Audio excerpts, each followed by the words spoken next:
So Jim's going to share his advection problem from last week, and we'll talk through a little bit about that. Did you get your answer, Nick? Answer for, did I ask a question and I totally forgot that I did? No, I'm just wondering if you got this. Oh, this answer. Yeah, I did. I got an answer. James? Yeah, no, I didn't figure this one out, I don't think. Okay, you got to do work. This is intermediate. This is no longer intro level stuff. So when I look at this, I'm very happy, first of all. And the reason I'm happy is I think when I see a problem set up with a nice diagram, neatly written, all the information is put down here. And we're looking at a 30-minute interval, so everything is in here. So go ahead, let's go down a little bit. So the first step is to write the equation, which we have, okay, what we know. So here's the first thing that you do not need to, never mind.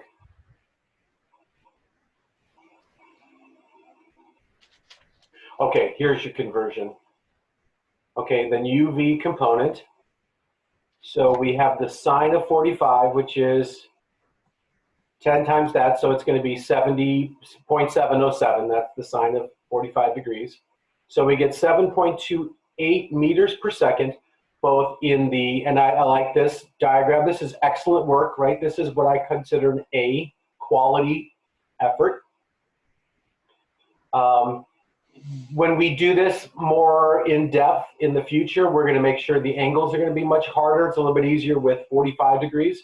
But we have an X component wind, which is positive, and we have a Y component wind, which is positive. So this is great. All right, next line down. 30 minutes times so many seconds in a minute. The minutes cancel. Notice the great work where the units are canceled. You're left with seconds. We have 1,800 seconds. Okay, convert kilometers to meters, 100,000 meters. The only thing I would say here is put this in scientific notation. Just going to be easier to do, but this is fine. Convert dt to degrees from degrees. I would see, again, to me, this is just like brilliant, right? This is the kind of stuff that you need to learn how to do because you're converting. And he's saying what he's going to do, degrees Fahrenheit per hour to degrees Fahrenheit per second. 3F per hour, 1 hour times 60 minutes, 1 minute per 60 seconds. And you get 8.33 degrees times 10 to the minus 4th degrees per second. And then we go in here. Now, this is a little bit more sophisticated, but I totally agree with this, where he's saying that you're integrating from one place to the southern to the northern thing of the change in the temperature, and that is going to be the temperature difference. Okay, so this is more than probably you need, but it's great. 2 degrees. And the only thing here I would put is 2 degrees Fahrenheit per 135,000 meters. So I would definitely keep the units in here. And the same is true for this one. All right, going on down.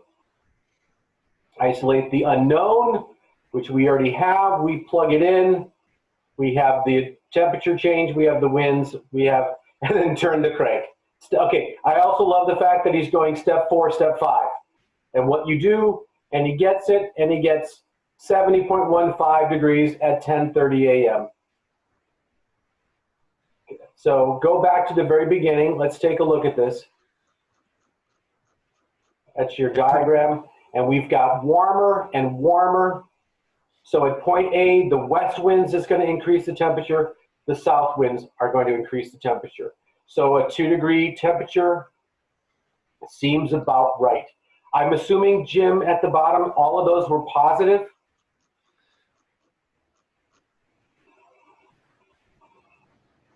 Yes. There's a signage right here. Minus, minus, minus, minus. So everything's positive. So whatever that is. Minus, minus, minus, minus. So it's Every additive. number in there is a positive number. And that looks about right. Again, what I would say, other than the little thing, like didn't put in units, but I would not take off a point for you because you have them everywhere else and everything is so neat and ordered. I would just go, that's fine. Somebody else, if they're leaving out units and have a lot of other crap, are going to lose points. Also, doesn't this problem, let me go back to the picture. One thing that I was struggling with, that it's a uniform field even over here. Yes, everything is assuming, we're assuming this is, that you've got isotherms that are running basically diagonally. Yeah.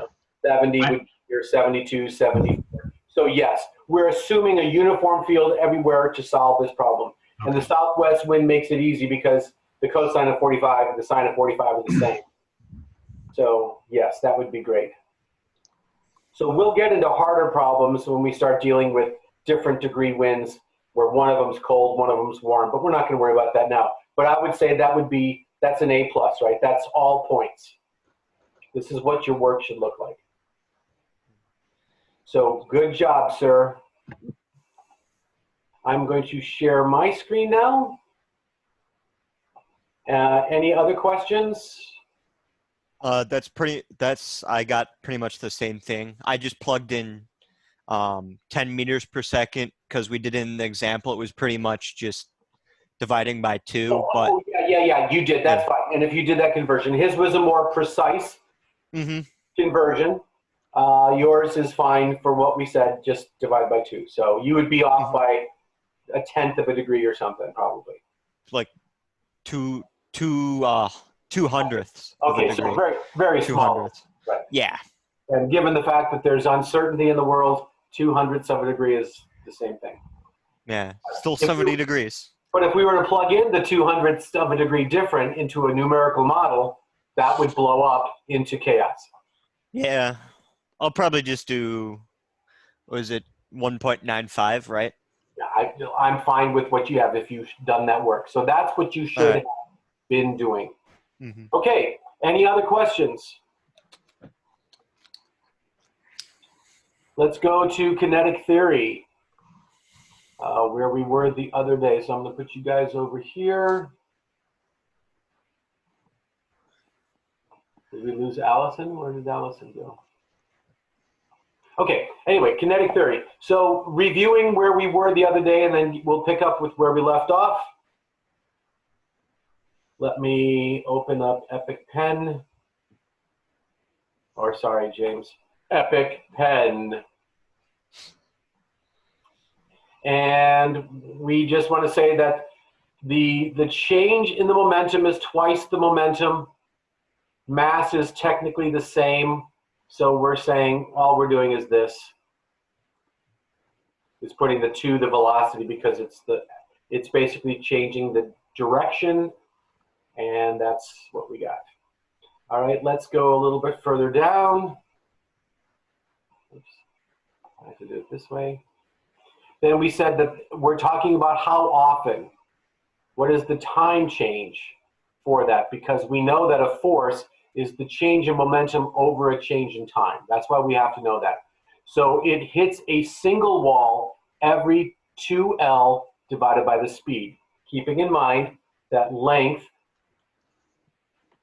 is a distance. So the unit, is a meter, and this is going to be a meter per second. Meters cancel, and we're left with seconds. So that's the way that we figure out the time it takes for that momentum change. We then know the force by putting in the change in the momentum and the time, and we get this nice little thing. By the way, have you noticed that it's mass times the velocity squared? Since kinetic energy is 1/2 mv squared, you should see in here that this is actually twice the kinetic energy divided by the length. That's the same thing, that's the top. So you should notice that the force is a result of the change in velocity, which says if the molecules are moving faster, hence they're warmer, you're going to have more force. Then this next part is just to sum up all the molecules. This is of a single molecule, and then if this were a single molecule, by the way, what would this M represent? What would that M, little m be? Its atomic weight. Yeah, or we'd say Its molecular weight. Molecular weight is often put as capital M, so you could consider that as being the molecular weight of whatever that particle is. But they're not worried about that at this point, okay? Oh, shoot. When I use the pen to do that, it writes. Then we said we sum up the velocities using Pythagorean's theorem that the square of each of the dimensions, right? So what I guess I want to re-show you is if I have a parcel, which is really just a volume, right? And I'm saying, okay, here's my box. Okay, there's the box. That the box is going to have an arrow in the box that goes from one point to another point. Let's just say from there to there.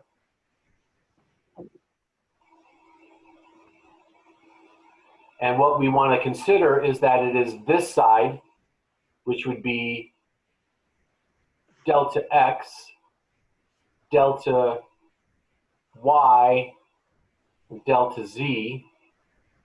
Delta y. So that it's this plus this is going to get me what? If I go this way, oops, sorry. If I go this way plus that way, I keep wanting to do pink. I'm going to get an arrow that goes like this. Oh, shoot. Hard to do arrows straight line with the pen that you're not looking. Okay, that. And then that is going to be a right triangle plus this vector. And that gets you another right triangle. So you have to see that a three-dimensional vector is actually two right triangles.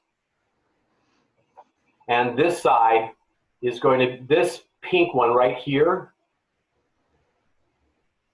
oops, that pink one right there is delta x squared plus delta y squared. And then the length of that would be the square root of it. But if I want to know the square root of the other guy, I'm going to square it again, so I lose that, plus delta z squared. And then I would, if I wanted to know the length of the blue vector that I drew in here, I would take the square root of that. But I'm not worried about this because what am I doing to the velocity? I'm squaring it.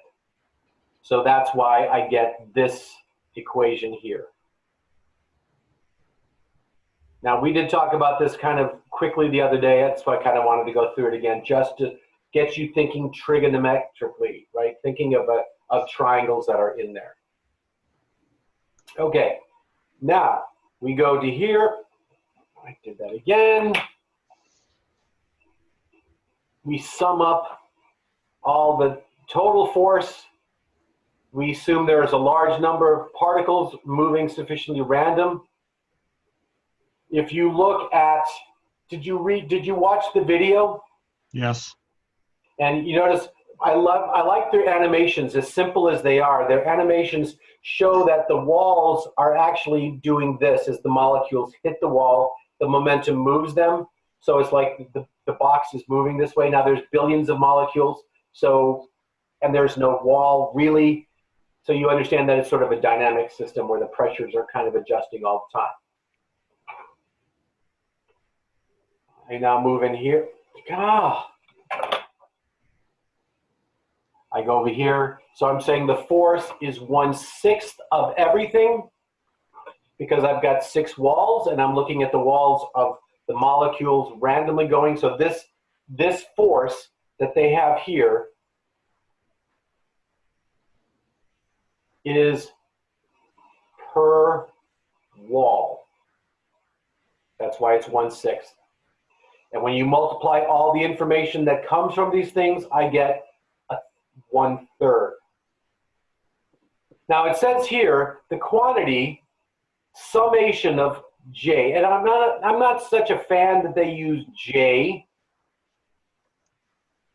but I'm summing up all of them, of the square of the velocity is going to be written as n times the average velocity.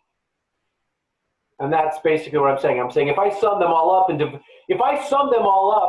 divide it through by how many molecules, I get an average molecule. And if I have the average number of molecules, I multiply it by the number of molecules, and these become the same thing. Does that make sense? I'm basically summing them all up. Now, how do you sum something up? You take each velocity times the, plus the velocity of each molecule, and there's n number of molecules. And then I go, well, that's the average, and you divide by n, and that's the same thing.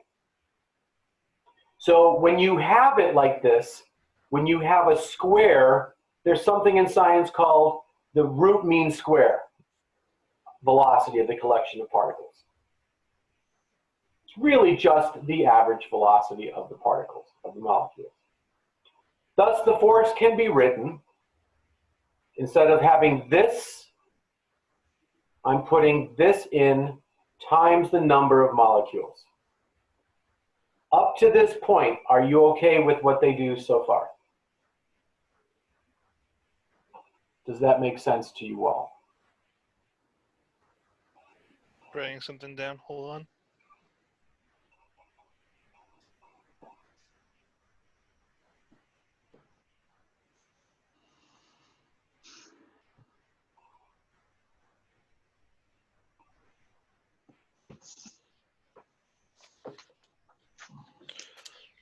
All right.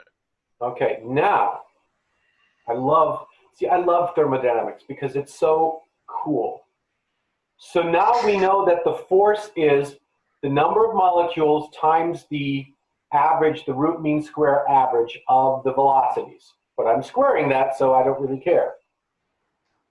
But this is the same thing as saying the average, twice the average kinetic energy, something like that. But here's the thing. Pressure is force over area.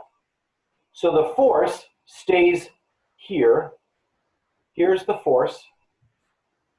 I have a 3 and a length. And I multiply it by the area of the wall of the box. Do you agree?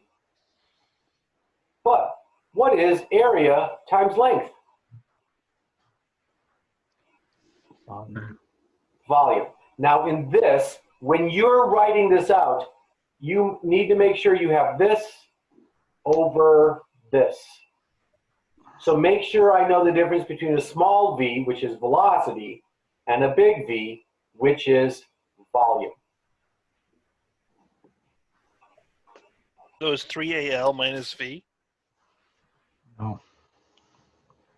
What? You had like a minus V written at the end of that was... Now what I'm saying is this. The area times the length can be substituted for the velocity, which is what they do right down there.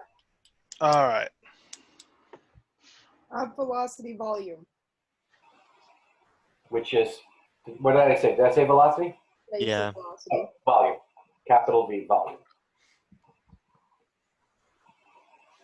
Okay? Now, when I look at this, I'm going to say, okay, imagine that I have a box of air and I don't need to draw a three-dimensional box. And in the box, I've got a bunch of molecules. Now we say this is a Vegas box, so that tells me what's in the box stays in the box, and I've got molecules in the box. If I hold the temperature constant, temperature is a measure of the average kinetic energy, right? And that means this is constant. And that is constant.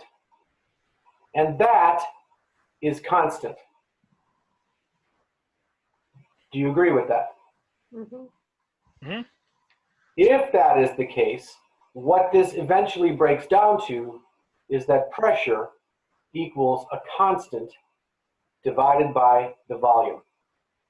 Or what oftentimes you will say is that the pressure is proportional to 1 over the volume.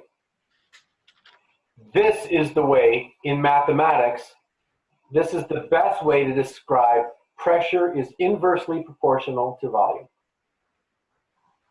But like I've said, and we've done this in most of my classes, if I said there's relationship between pressure, density, and temperature, or I could have said pressure, volume, and temperature. If I have a relationship between two, what do I have to say about the third? Temperature must be constant. So this is true when temperature is constant.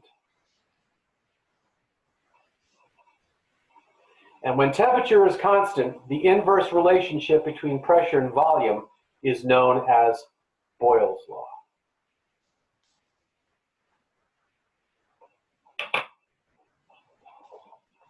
Now, boys and girls, if you are ever going to go on in meteorology and you want to discuss how smart you are when you get to thermodynamics, if you can sit there on the first day of class and prove Boyle's law and explain all the way up to here, wow, that's a great foundation.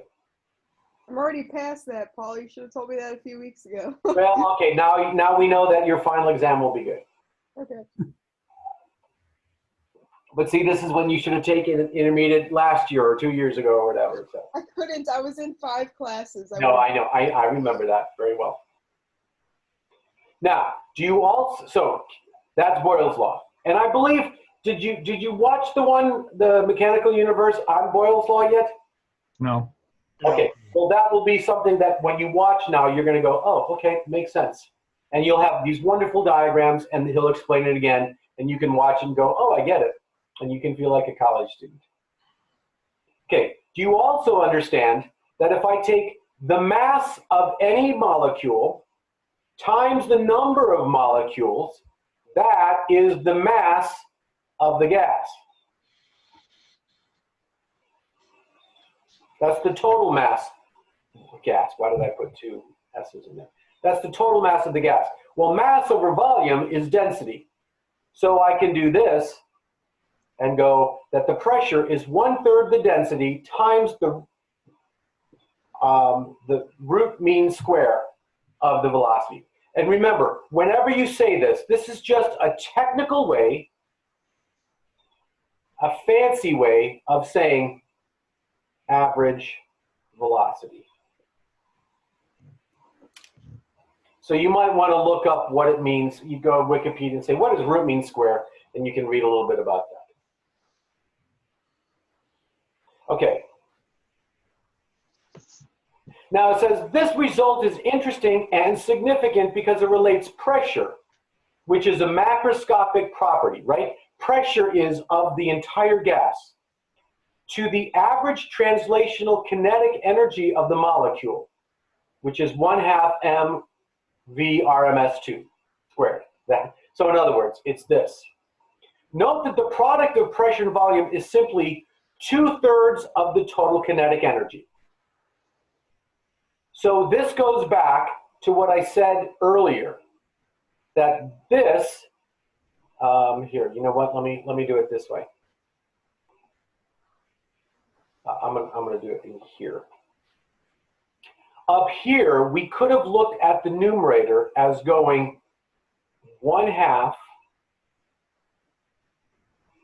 mv squared. We're saying, okay, that's kinetic energy. We know that's kinetic energy, right? Is that what we have in the numerator? N times m is the total mass. I've got v squared, so I could say RMS, but do I have 1/2 in here? So to have 1/2 in there, I can multiply by 2.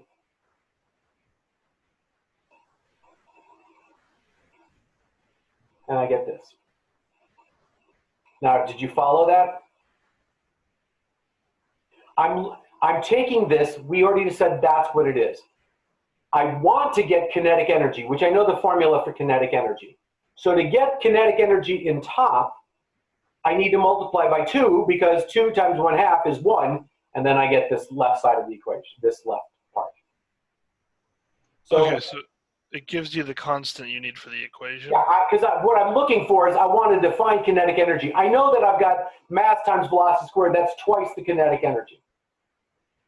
So if I want to use the kinetic energy in the formula, I need to multiply the numerator by 2. Because that's twice the kinetic energy. And since 2's cancel, what I really have is mv squared, which is what I have over here. So that's the same thing. I'm making their equivalent. So I'm going to go in here and say, all right, that's fine. So what I'm looking at is that the pressure is actually the average kinetic energy divided by 3 times the volume. But I needed the 2, so it's 2/3 the kinetic energy of that volume. Or I can write it this way.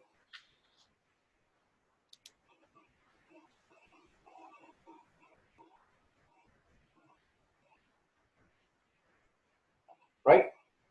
Okay, so so one could say that N mv squared RMS is equal to 2ke. Correct. Yes, yes. Okay. And since there's a third in there, I'm going to keep it. So I'm saying Yes. when I take the pressure of a gas times its volume, I'm going to get 2/3 the kinetic energy of it. That's why it is. That's what it is. Now we know, based on stuff that we've already done, and I'm just going to scribble this here, is that the pressure times the volume in the ideal gas law is mRT or nRT or PV equals rho RT, which comes in over here. So do you understand that I'm getting temperature and the gas constant as part of this kinetic energy? So I'm seeing that there's a relationship that's going to show up. That's what I know to have happen. So now I go over here and I'm looking at this. And then I say, okay, from the ideal gas law, I know that PV equals NKT.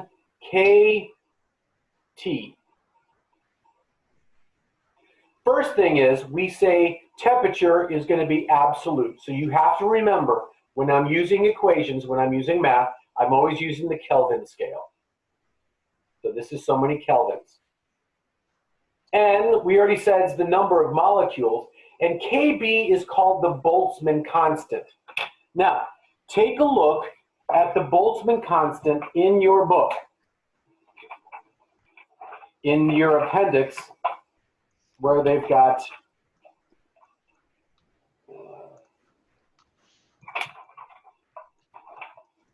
universal constants.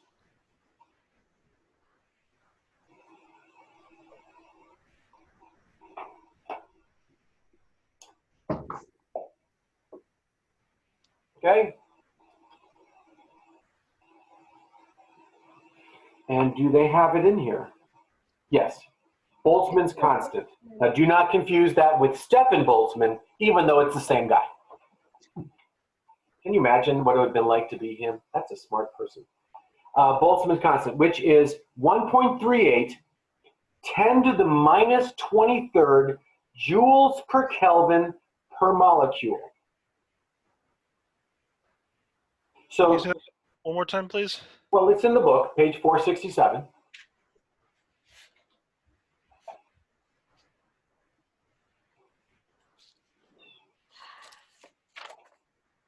And so when it says per molecule, what I'm saying is that I've got something that's happening per molecule.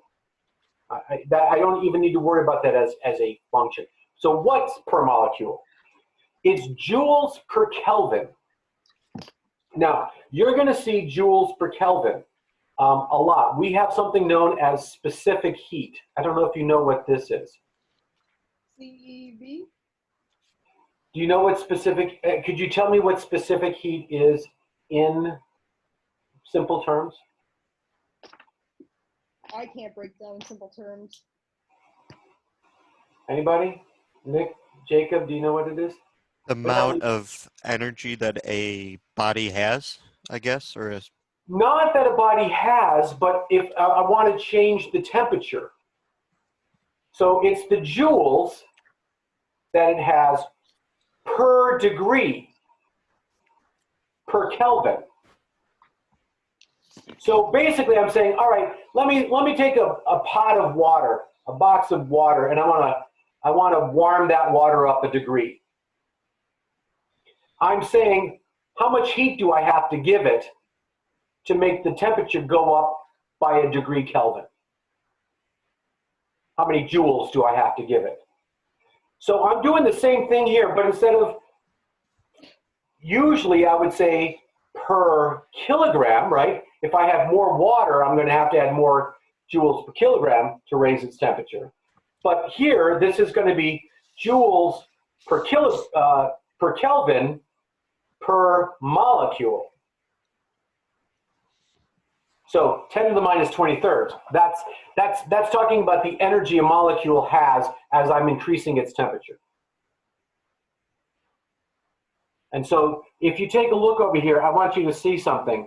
So specific heat of, let's say, air. And I want to show you this because these are going to come in the reading that you're going to be doing over the weekend. Specific heat of air says at constant pressure. There's a reason for that. But it says 1,004 joules per Kelvin per kilogram. In other words, if I have 1 kilogram of air that I keep at constant pressure, I need to add 1,004 joules to raise it by 1 degree. Same thing I have with water. Joules per degree per kilogram.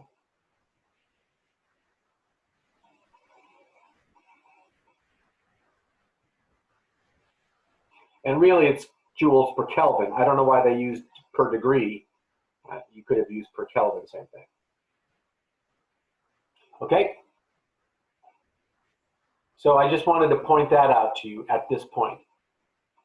So it says then, if I know this is to be true, and I also know that PV was in there, it's going to be equal to this, and therefore I have a definition of temperature.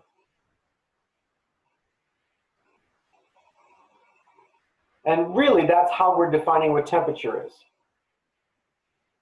If you recall, I said temperature is a measure of the average kinetic energy per of the molecules. But really, what I need to do is also determine this Boltzmann constant that says, well, what is it per molecule? So I have to equate kinetic energy with total kinetic energy of all the molecules. And that's what I've done in here. So this is, take a look at this. This is a pretty easy transformation from what we did above. Now the kinetic energy of the system, and I've been writing KE. They just use K. I think it might be confusing if you think kelvins. So that's why I tend to go KE. Is 1/2 mass, right? Remember that these two things are mass, velocity squared. But I know that that's the same thing as 3/2 NkBT. And temperature is 2/3 K NkB.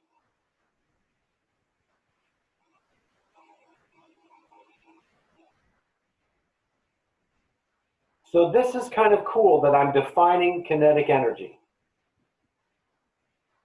And I'm defining temperature as 2/3 the kinetic energy, NkB, which is what I did up top earlier in this. The only difference is now I have something that's more specific, which is the Boltzmann constant.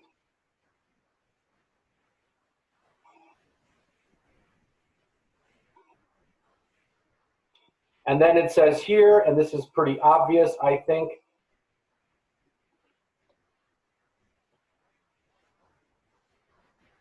that the average molecular kinetic energy is proportional to the average temperature, which is what Absolute temperature. absolute temperature. And we've said that. We said the temperature is defined as is a measure of remember we said is a measure of kinetic energy. Well, the measure of kinetic energy, if we have any specificity, has to have the Boltzmann constant in it.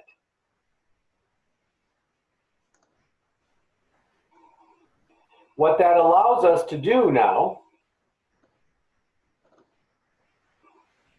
is to go in here and say PV equals 2/3 the kinetic energy.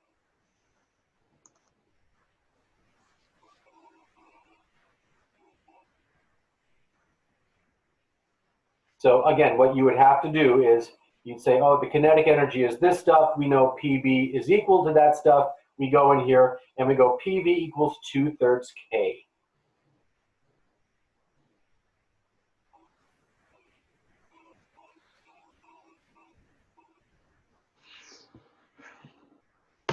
And there is your kinetic theory.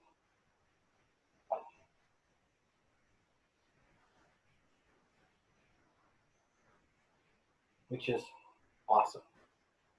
So if What is the significance of using the word translational? okay, so the problem is, and this is, I don't know how this would affect meteorology as far as I'm concerned. I'm not concerned about it, Okay. but I'm not a physicist. What I'm saying is that when I have a molecule, okay, so let's say that I've got oxygen, diatomic molecule. This molecule in a box is moving around this way, bouncing off the box. That means the molecule has kinetic energy, which is a macroscopic view. We actually will say temperature is internal energy.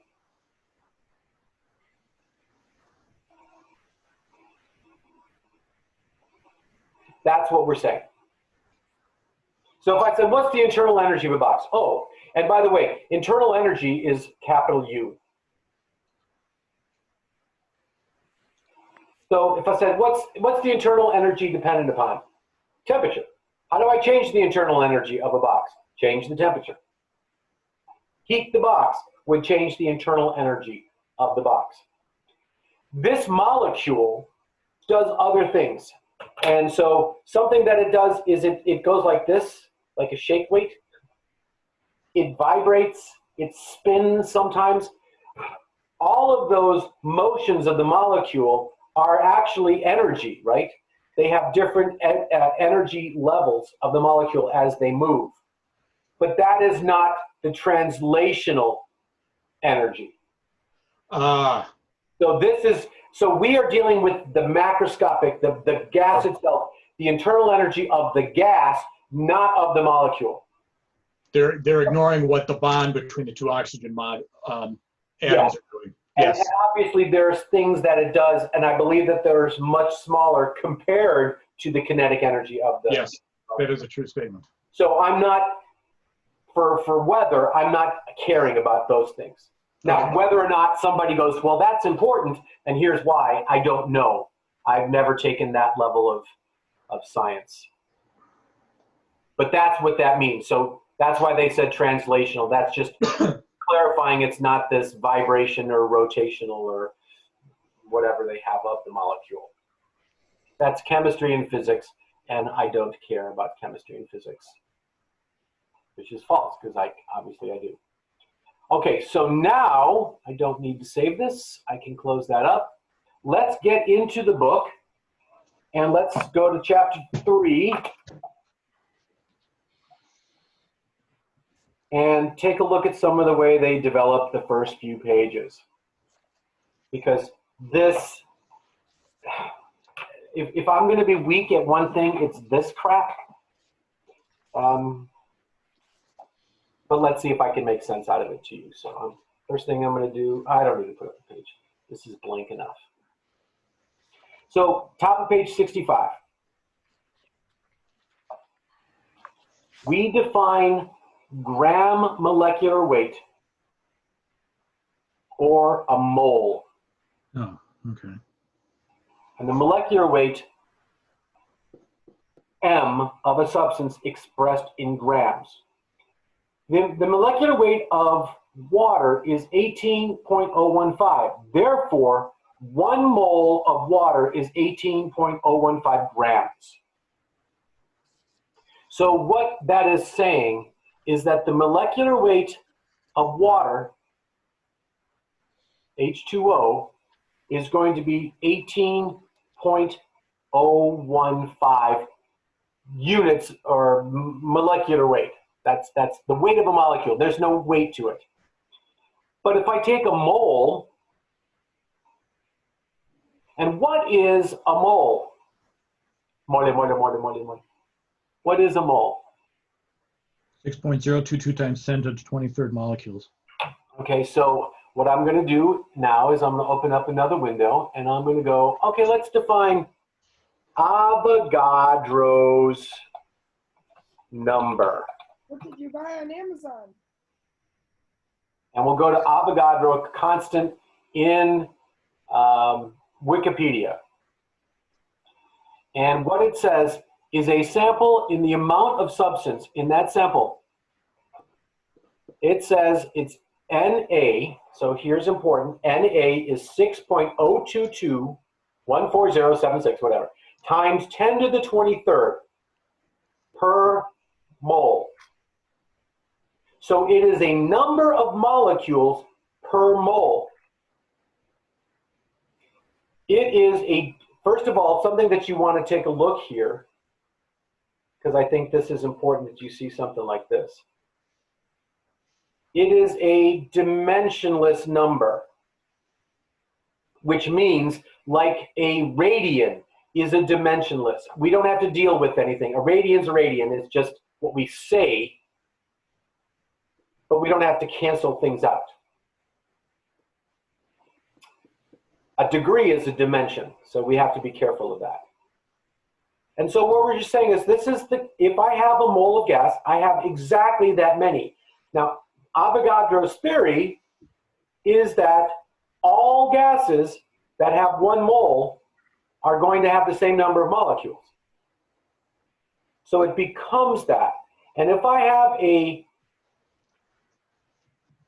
want to convert that to kilograms, that's all I do. So I get the molecular weight expressed here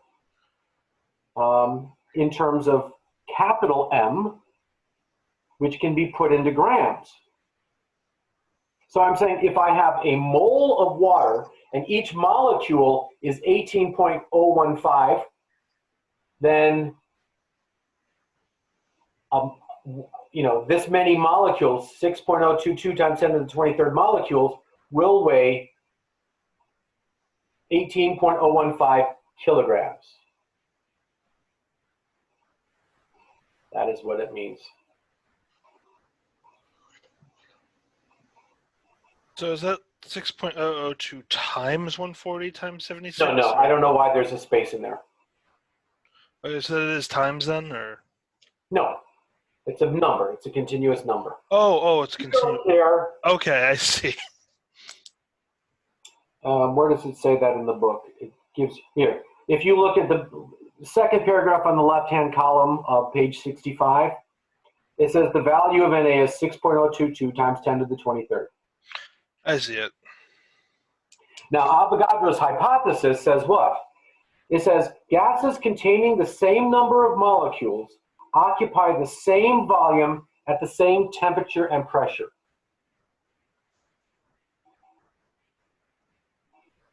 I think that's kind of crazy, right? So whatever it is,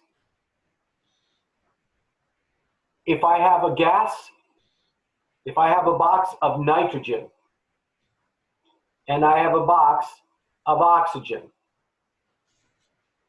and they're at the same pressure, same volume, and the same temperature, I have the same number of molecules in that box. I wonder how many tests he had to do to get to see if this was correct. Right. I mean, look at when he lived. He lived in the late 1700s. So this is all early 1800s. He just stared at a bunch of boxes with empty molecules. He published this in 1811. It was not accepted until a half century later, and he introduced the term molecule. I mean, Avogadro is amazing, right? That's crazy. And that's not that long ago. We're talking just a little over 200 years. I don't know. So, just to make sure I got this written right. So when it's saying that two molecules with equal pressure, velocity, and temperature take up the same space. No. So Two boxes, two collections of air. If they have the same volume and the same pressure and the same temperature, it doesn't matter what they're made out of. They'll have the same number of molecules. Okay. But which of these two boxes is going to be heavier? What is Nitrogen. M of nitrogen? The one with the higher molecular weight. 28. Remember, do you know this, that nitrogen is 14? Mm-hmm. If you look,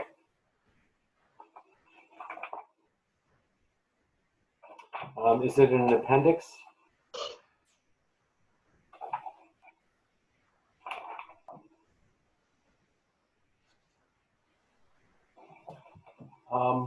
Or do I have it in my notes? I thought I put molecular weights of stuff somewhere.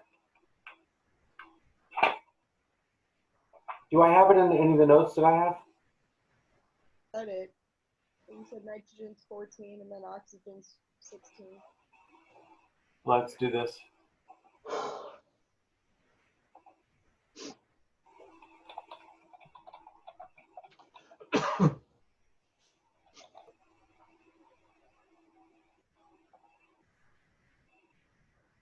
So I'm trying to see what I've got. No, I don't see it. So what you would have to do is you do this periodic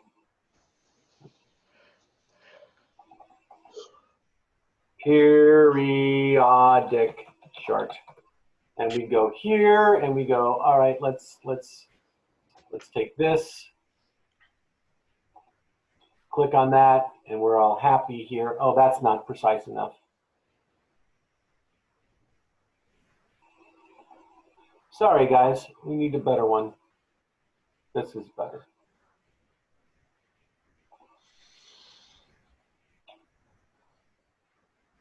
Come on, don't give me freaking posters. Give me actual periodic chart of the elements.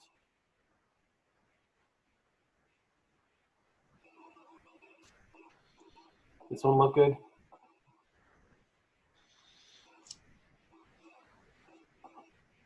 Yeah, okay, that's fine.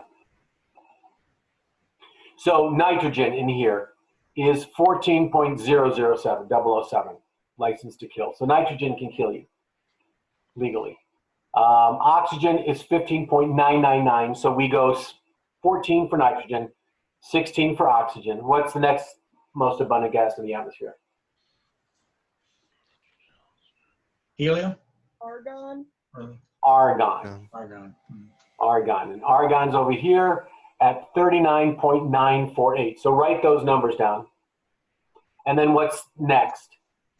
Full numbers are rounded up. Yeah, for argon, write full number. And what's the next one? The water vapor's in there somewhere. Well, forget water vapor. Let's just go with carbon dioxide. And carbon is 12.011. And that's why moist air is less dense, because you're replacing the normal heavier oxygen. Yeah, in fact, we're going to be doing that. We're going to be talking about that. So Okay. atmosphere of the Earth, let's see. Okay, so here's the number. So what I want you to do is I want you to calculate the average molecular weight of the air, of dry air. And what that means you're going to do is I'm going to take 78.09% of the molecules are weighing what nitrogen is. Remember, this is N2. 20.95 is going to be O2. 0.93 is argon. And then 0.04% is CO2. I'm not going to worry about any of the other trace elements. So tell me what calculate the molecular weight of the air, and I'm going to get more coffee while you do that, because I'm the professor and you aren't.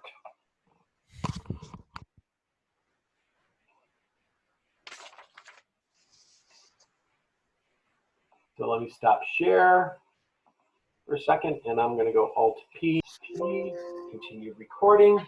We are back. Allison, what did you say your answer was again? 28.96 grams per mole. Now she said grams per mole. Okay, and so what we have to say is grams per mole, It's just MOL, I thought. or, well, you're right. That's the unit. That's also kilograms per kilomole. So if I want to put this into kilograms, because there is a unit called CGS units, centimeter, grams, and seconds, but we do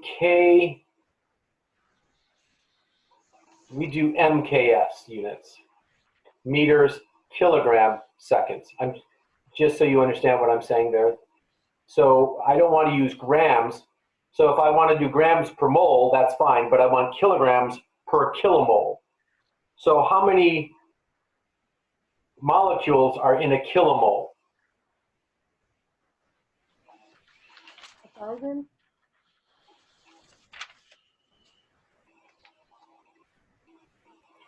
A 1,000. So it would be 6.022 times 10 to the 26th molecules. Right, so this, if you look on page 65 again, it's Na is 6.022 times 10 to the 23rd per mole, so there's 10 to the 26th per kilomole. Mm-hmm. Okay, but you should have taken, in order to do this problem, you should take 28.014 times, what did we say the percentage of that was? 78.09. 0.7809 plus, then oxygen would have been like, 32? I'm just going to go 32 That's what I did. times 0.209 plus argon, which is what? It's like 30, it's 39.99. Right, because it's 999, it's only going to be off by a very little bit. Argon, what did we say the molecular weight was? No, that's what I was saying, it's 39.99, 40. Oh, 39.40 so 40, whatever you want to. times what Zero, percent? so it's, 0.0093.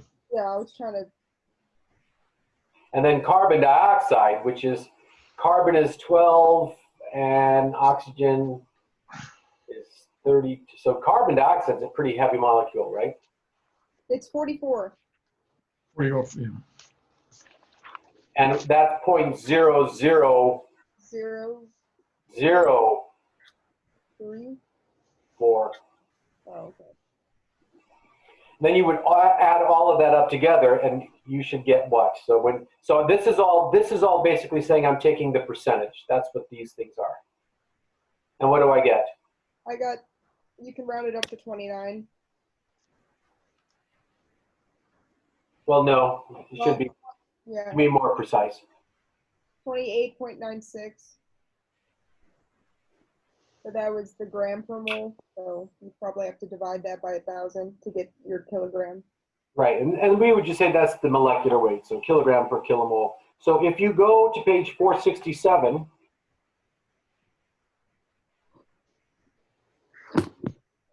no, not 28.96, is it? Well, Yes. That's the atomic weight of sorry, not oxygen. Nitrogen was 28. Oh wait, 28.014. So this is nitrogen. yeah, so it's going to lean towards nitrogen more because it's got 78% Wow. of the total weight. I doubled every single one of the numbers except for nitrogen. Oops. Okay. So if you look at page 467 in your book, it says for air,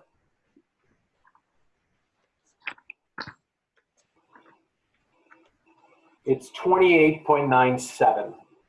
So what we're saying is that maybe with argon, we're saying a greater percentage of CO2 maybe than we were when this book was written, or maybe we're looking at more precision in the weights of the nitrogen or argon or whatever.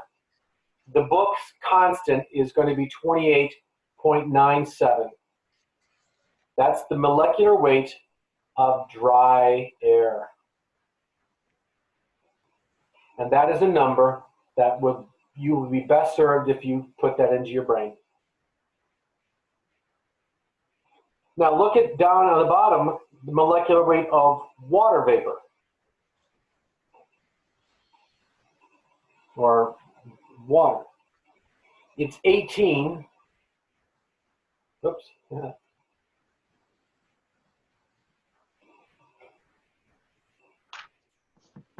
It's 18 point what? 0.16. 0.16. What unit are we using for the molecular weight of dry air? Is it just units of molecular weight? Is that the unit itself again? Kilogram Yeah. per mole. It's going to be kilograms per kilomole. And if you take a look, that's what it says. All right.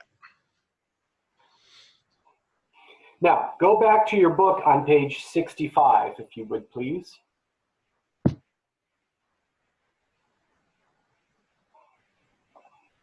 And on that, it says, I love how in the book it says that Boltzmann committed suicide. Like, we really needed to know that.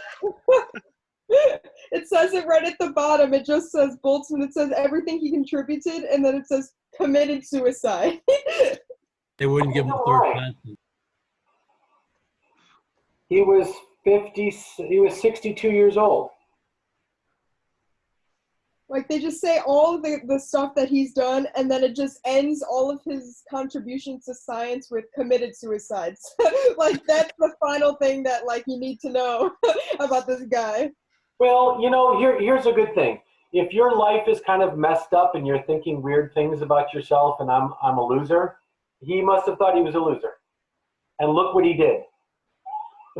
Right? We have Boltzmann constant, we have Stefan Boltzmann law. Those are pretty big deals in what we do for a living.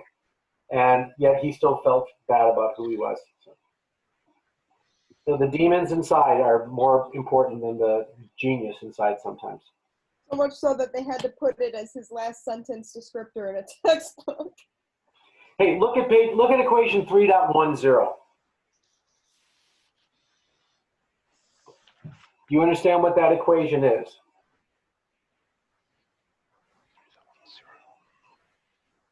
That is that we combine the mass of all the molecules divided by the percentage, which is what the bottom is. And then that gives us the mass. So we're summing up all the molecules. So that equation 310 is what we have just done right here. I like it this way. This is what we've just done, is that equation 310. What's the significance of the use of the word apparent?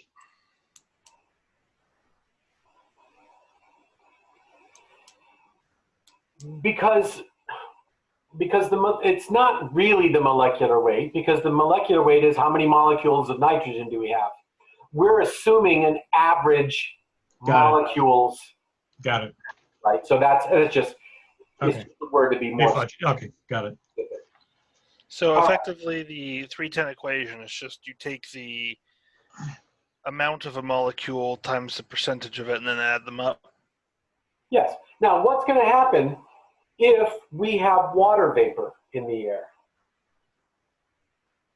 the composition will change. It's What wet. what we're saying is that we have, let's say that we have 100% dry air. We'd say we have 28.97 times 1. That's the molecular weight of dry air. But what if we said we had 1% H2O? That means how much dry air do we have? 99%. So 99% dry. So what we're going to say then is that, all right, 99% is 28.97 times 0.99 plus 0.1 or 0.1 is 18 point, what did we say? 0.016. 0.16. So what's the molecular weight of air when it's got 1% of water vapor? So go ahead and calculate that for me.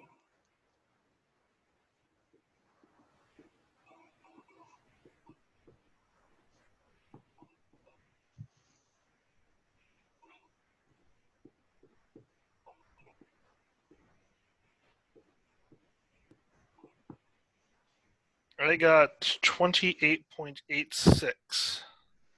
Is that what you all got? You see that the apparent weight, molecular weight of air that's got 1% water vapor is less? Yep. I have the same number of molecules because when I'm putting water vapor into a volume, I'm going to have to remove other molecules from that volume. But a volume of air, whether it's got water vapor or not, has the same number of molecules. If I have the same number of molecules, but they weigh on average less, then the mass over the volume, which is density, the mass is smaller, which means the air is less dense, which means the more water vapor in the air, the less dense it is. And over the weekend, you're going to read about virtual temperature.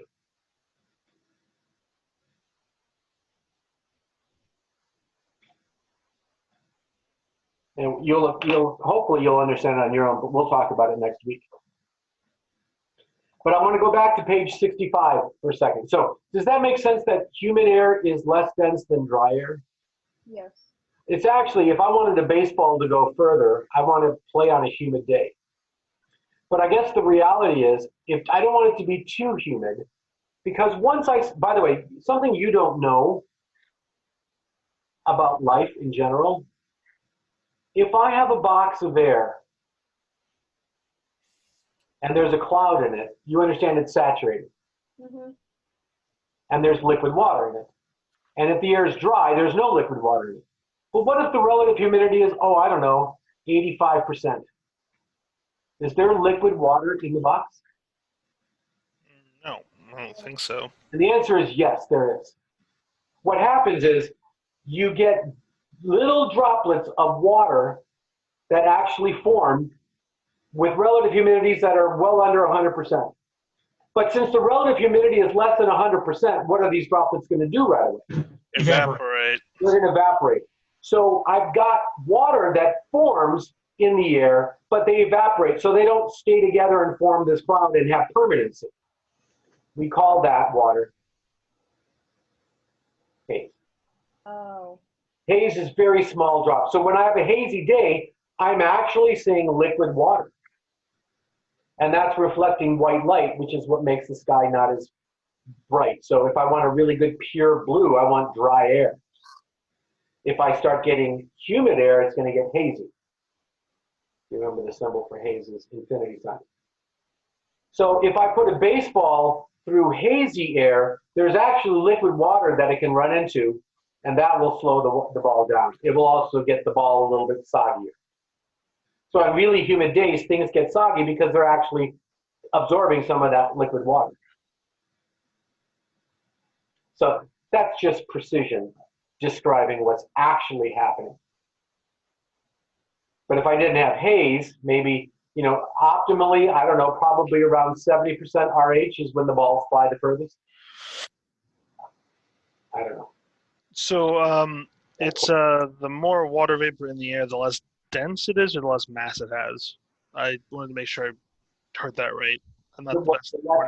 Because the apparent, and this is what Jim was asking about, the apparent weight of the air is less, which makes it less dense.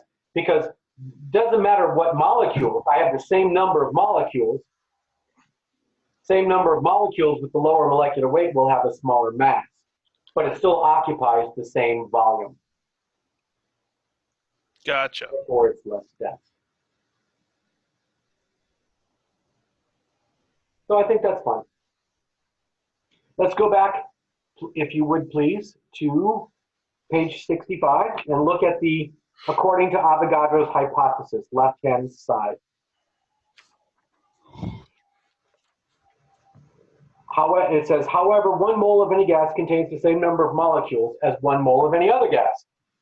Therefore, the constant R in our ideal gas law will be the same for anything. Because let's look at equation 3.1.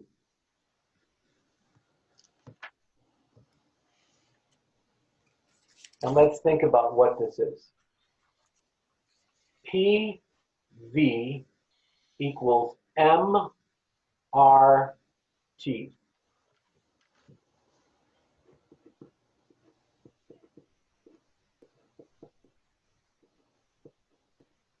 It says the value of R depends on a particular gas under consideration.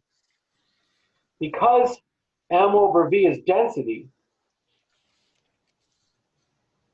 we can write this equation, P equals rho RT.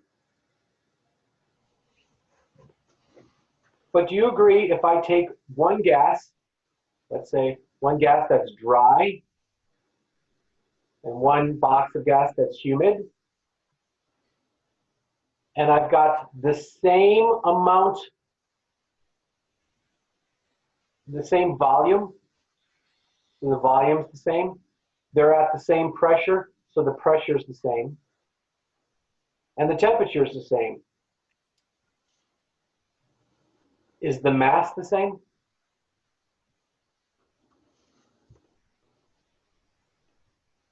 So the mass is going down.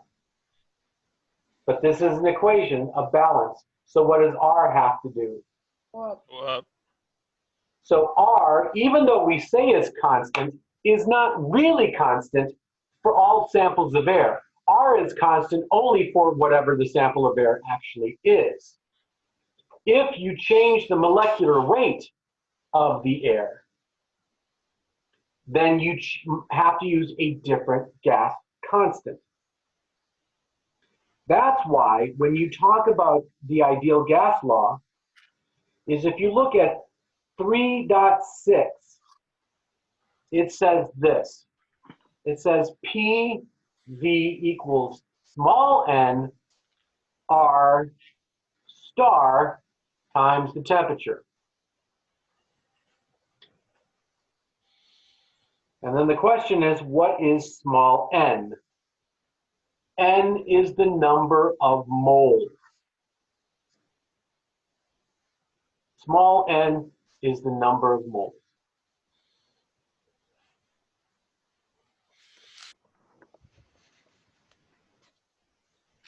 Which relates to the number of molecules. If I have more moles, I've got more molecules. So I don't care about the mass. And therefore, R star is called the universal gas constant. What's the value of it? 8.3145. What are the units? Joules per Kelvin per mole. And this is for R? This is R R. star. R star is universal gas constant. It is always that number because it doesn't matter what the molecule is because I'm looking at the number of molecules. It's per mole. But what if I said I don't want it per mole, I want it per kilogram? To convert this over per kilogram, what did I multiply by? Avogadro's number? Well, I did kilograms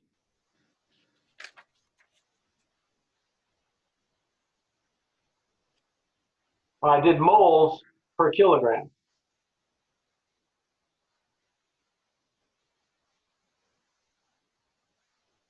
I multiplied this by the moles per kilogram.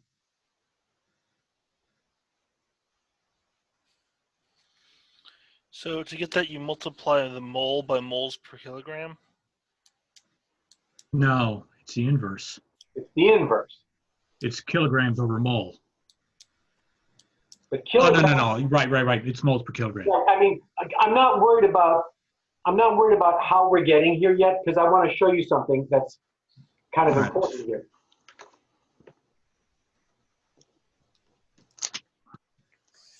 This is going to be in the number of molecules. But what if I said I want it just for one molecule? What I get is, I have to be careful here.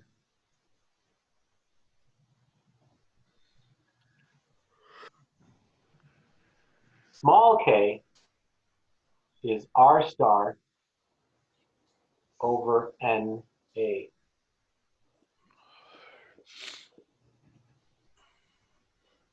So look at bottom of page 65, left-hand side to the top of right-hand side. The gas constant for NA number of molecules. So if I have a different number of molecules, then I need to multiply it by that.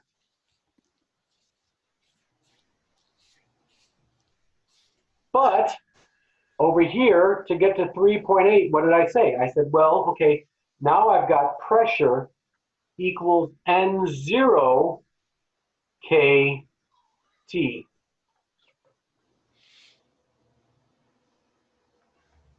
And this is, what is N0? See, this is all really poorly written, so you have to kind of go through it and talk about what they're doing. They brush through it really fast. What's N0?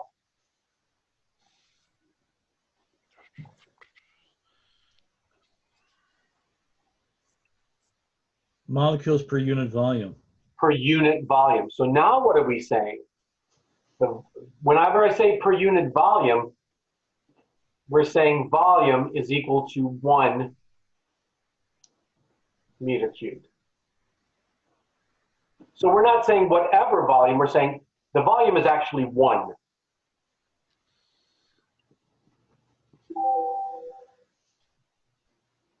So if you have n dividing it by v, you end up with n naught, is what you're saying. Right.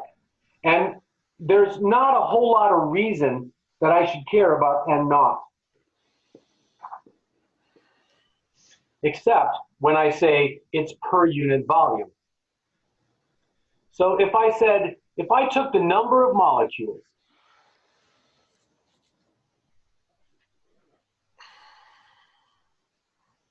per unit volume,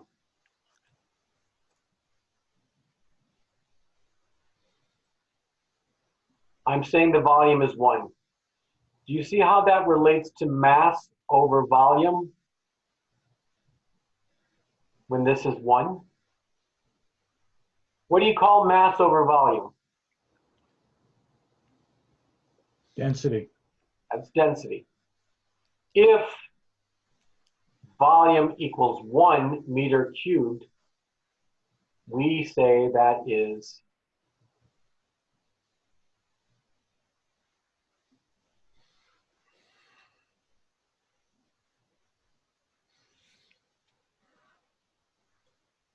alpha.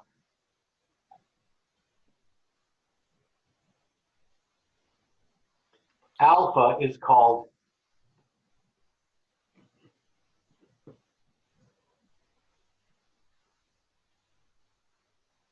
unit volume.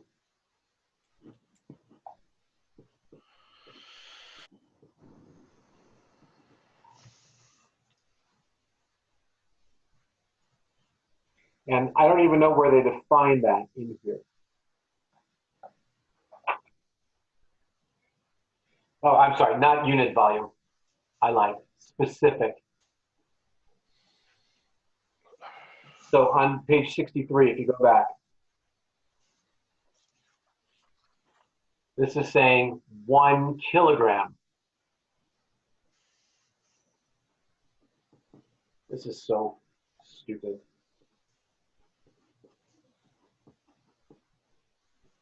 So if I said that P equals rho RT is the ideal gas law, I would say P alpha equals RT, and I'm saying that is for 1 kilogram of a substance. So it's the reciprocal of density. Yes. When the mass is 1 kilogram.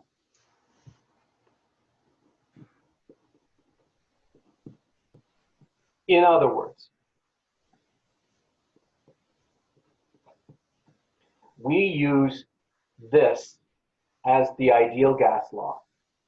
In fact, I think there's a question that says write down all the ideal gas laws that you have. So the first one that we're going to do is PV equals R star T. Because it's R star, this is the universal gas constant. This is going to be what it is for 1 mole.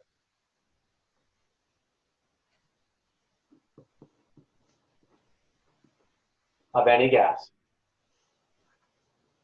We're going to go PV equals NRT,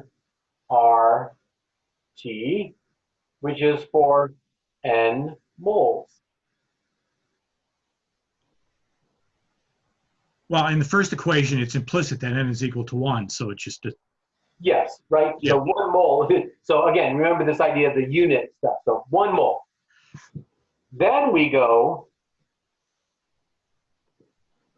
P equals N naught KT is for what? 1 unit volume. Or, in other words, volume is 1 meter cubed. We will probably never do that one. 1 what cubed? 1 unit volume. Meter cubed, right? 1 unit. The volume is 1. 1 what? Meter cubed. What does little k mean again? That's the Boltzmann constant.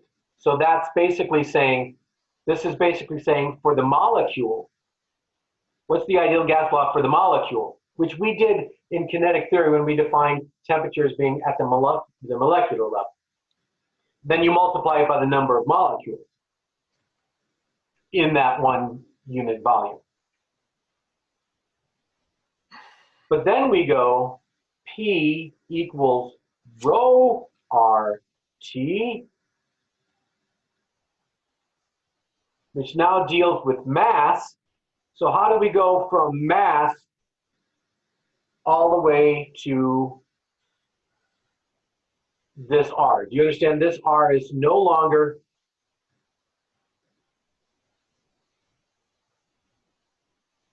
universal, i.e., it depends on the molecule.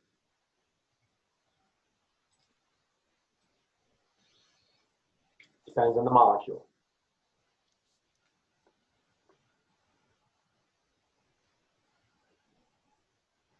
Then we're saying, well, if it depends on the molecule, how do I convert it from a gas per molecule to a gas per molecular weight, or the kilograms? R, so I'm going to go over here, R is going to become the universal gas constant divided by the molecular weight, capital M.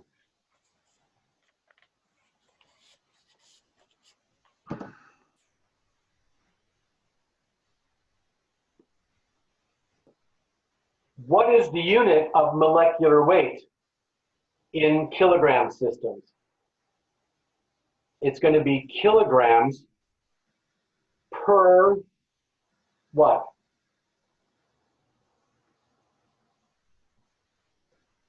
What is the molecular weight? Kilograms per kilomole?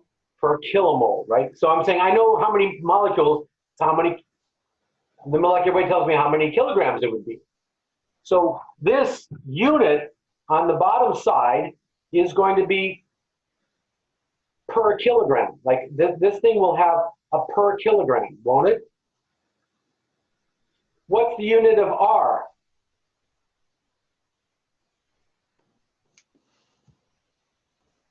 Joules per Kelvin. How do we separate the Kelvin K from the Boltzmann constant K? They look very similar. Because you try to make the big one K and the little one small k. You know, somewhere they used a B for Boltzmann. I think in that thing they put that in there. The book does not.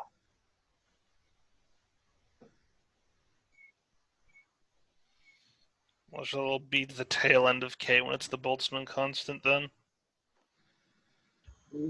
Remember, the Boltzmann constant is saying we're defining temperature per molecule. How much energy does a molecule have at a Kelvin? So I go up 1 Kelvin per molecule, and I'm going to have now more energy. So now this R becomes joules per Kelvin per kilogram. And what it's saying there, if you look at equation 3.11, is I'm going to go RD, sorry, I'm going to go up here just because I have room, is going to be R star over MD.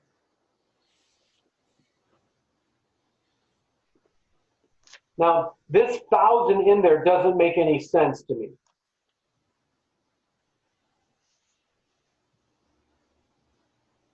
Well, I mean, it makes sense. Why do I multiply by 1,000? Because R star is in what? Thousandths. Joules per Kelvin per mole. And if I multiply by 1,000, You get it's kilomole. per kilomole.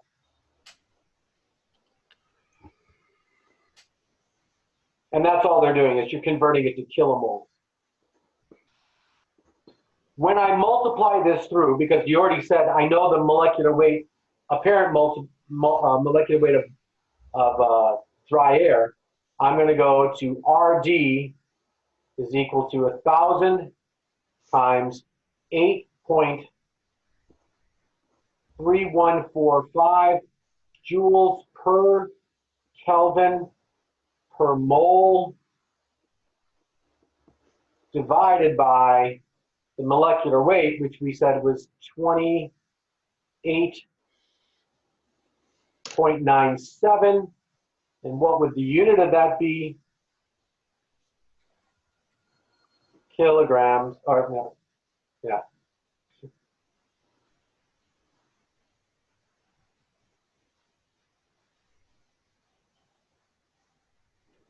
Per mole, kilomole. See, this is why it gets weird. It's per kilomole, but you understand that this 1,000 kilomole comes in there? And so what I end up with is 287, and the unit would be 0.0 joules per Kelvin per kilogram. 287.0. 287.0. This is equation 311 at the end of the page 65. Is there any reason we have to add in the 0.0 here, or is it just to show work for the conversion? Okay, most classes will talk about significant digits. What we're saying is that we know it precisely to the 10th power. Gotcha. 0.0, it's not 0.1. We haven't rounded it. It's 0.0. So it's the exact number and not rounded. Gotcha. Mm-hmm. Yeah, what you would say is the precise number. This is about precision. All of this is to say the following. So let me go through here and get rid of this stuff.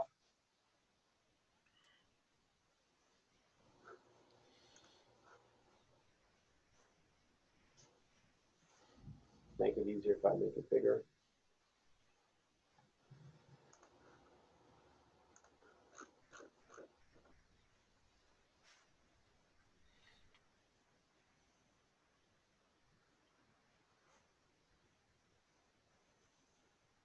All of this is to say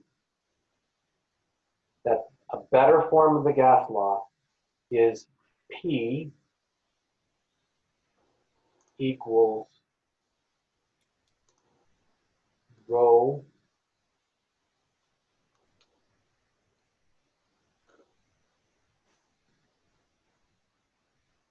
R D over T. And this form is what we need to deal with. That's rho RD? Rho RD T. And RD is just multiplied by 1,000, right? This is RD is the ideal gas law. This is assuming for what though? For a particular molecule. Or for dry air. Dry air. And it's per kilogram, right? But I can also go P alpha equals RD times T.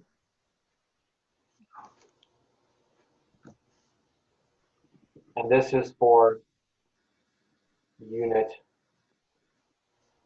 volume.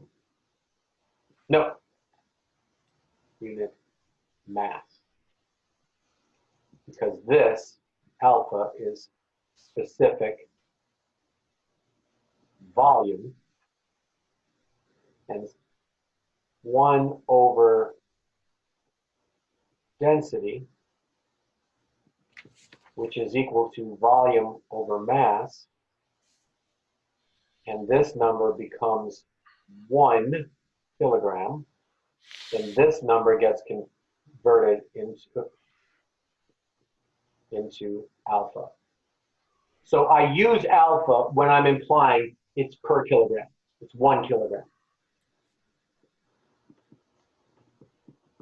Does that make sense?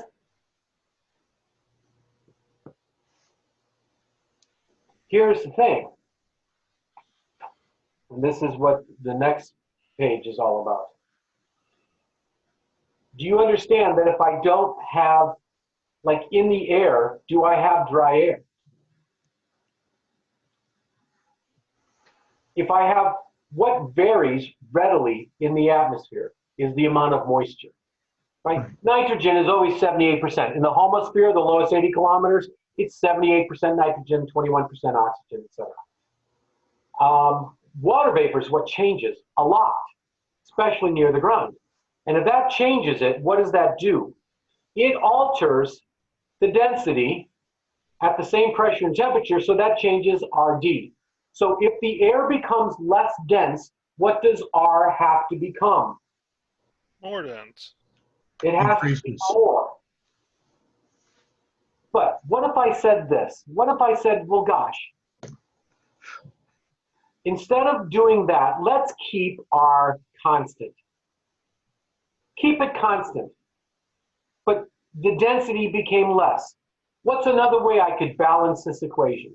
Raise the temperature. Raise the temperature. I could raise the temperature.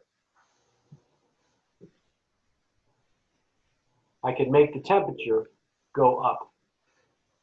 So what I'm doing is I'm going to adjust the temperature.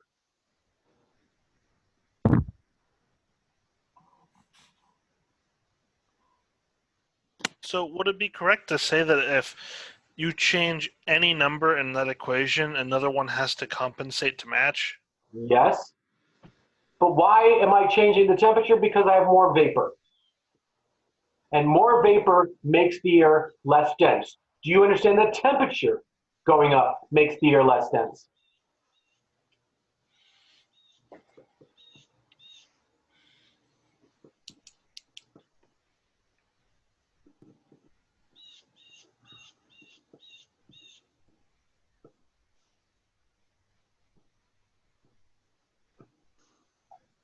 As a result, we're going to call this the virtual temperature.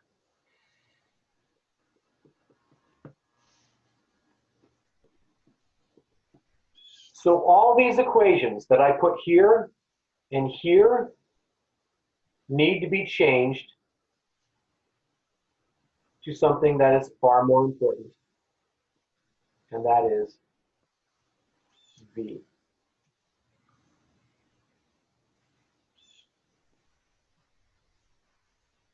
So when all is said and done, the two forms of the ideal gas law that become most important are P equals rho RD TV, or P alpha equals RD TV. This way, we never have to calculate the new gas constant. We don't have to adjust for the new gas constant. We are going to, instead of adjusting for the gas constant, we're going to adjust for the temperature. So, how are we doing here, boys and girls? You get that? I think I got most of that section. Let's do this. Watch this now. Just to bring it back to make you realize we are dealing with, let's go to New Orleans. And that said adjust T because of the water vapor, right? Yep. All right, I just wanted to make sure I read that right. Okay, so I want you to see something here. Before I do that, can I delete all of this? Sure. I mean, you can always go back and grab it, right? But I think I got it written. hopefully you got it written down. I got it written down. So Yeah. let's get rid of that, and let's look at here. Do you see I've got the red line? The red line is your temperature. The green line is your dew point, which relates to these lines. What are these green lines? Potential temperatures. No. No, sorry, Those mixing are green lines. ratios. Those are mixing ratio lines. Mixing ratios. Wow. So I've got mixing ratio lines. So I'm saying that there might be 14 something like grams per kilogram, W, which we're going to get into in this unit coming up. But I've got some water vapor. Because I've got water vapor, that's going to make up a good amount of the volume of the air. I don't know how much volume it is, but it's an amount. I've got water vapor. That's why the dew point is 66. So when I'm thinking about a parcel of air, do you understand that this parcel of air, because there's a lot of water vapor, is actually less dense than I think it is because of the water vapor in it? What I instead do in this is if you look over here at this line, that is your virtual temperature correction.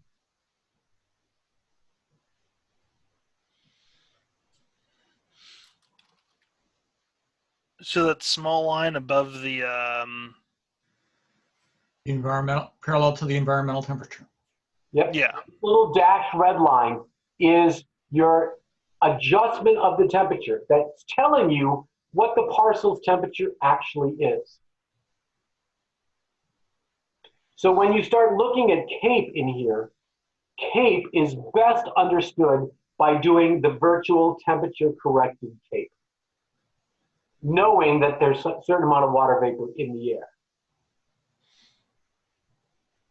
Notice the higher up I go, the amount of water vapor, because the dew point starts dropping, and the actual grams per kilogram start going way down. So I don't see the dashed red line up here because the virtual temperature correction is so small. They're the same.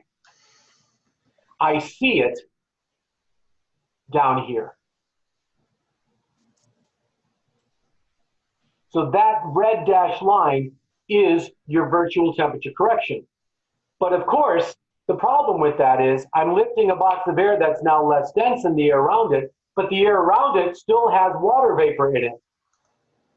So the air itself has to be corrected. And that's what this dashed yellow line is. 1040, Paul. Okay. So this is my parcel being lifted in this dashed yellow line. And then it becomes up here. And this is my actual virtual temperature of the environment. And I am not showing any instability in this layer. I've actually got convective innovation. It's confusing. I'm not a fan of the way that we draw this, but I've yet to win an argument as to a way to draw it better. But that's Get a what, photographer in one of those classes. Maybe he'll know something about how we could draw it more clearly. I don't know. It's so small, it's hard to see. But this is where sometimes people misinterpret what's going on. Because the parcel is less dense because there's vapor in it. But the air that I'm lifting it in is also less dense than the air around it. So when would that start to make less of a difference? Up here where it dries out, now the parcel's got even more instability because the air around it's dry. But it's where the air is moist that I don't see that. Now, on page 66, since we're kind of getting the end of class, if you look at page 66, you're going to see how we define the virtual temperature.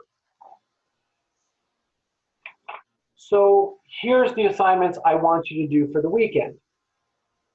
First thing is I want you to watch the next version on the ideal gas law of the little video set that I gave you, the mechanical universe.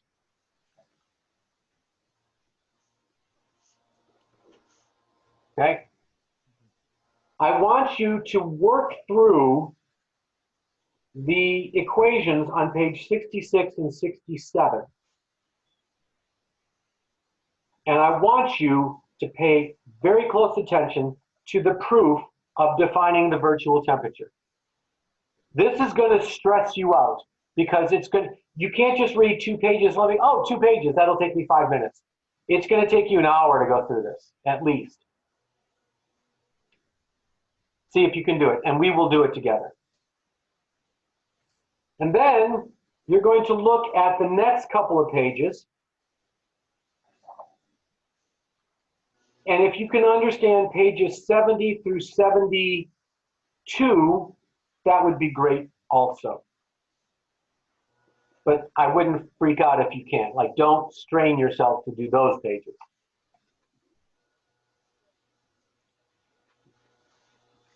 Because this is a higher level class, I also want you to read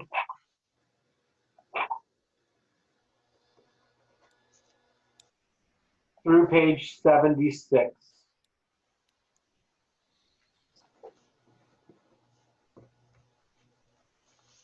And you have a worksheet that'll help talk you through stuff. But take notes on those pages, see what you can understand. Again, do not freak out if you can't understand everything. That's why you're in class with me.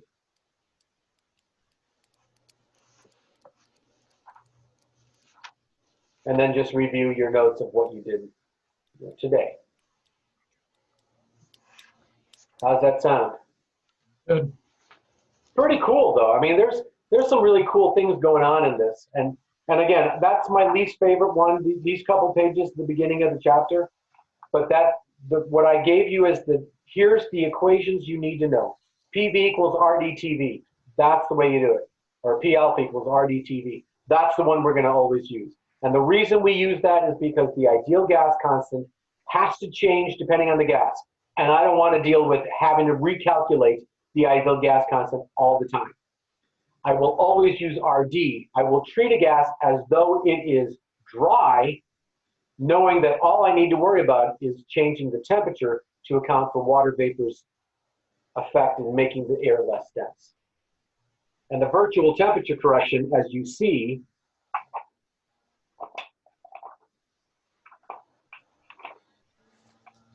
on page 316, is an equation that you could do.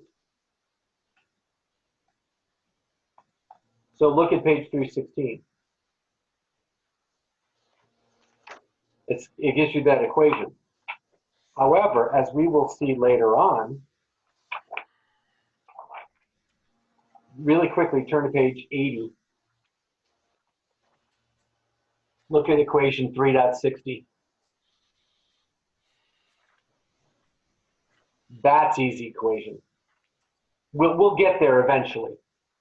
But the virtual temperature correction is closely approximated to the temperature plus 1, or times 1 plus 0.61 times the mixing ratio. And the mixing ratio is easy to deal with.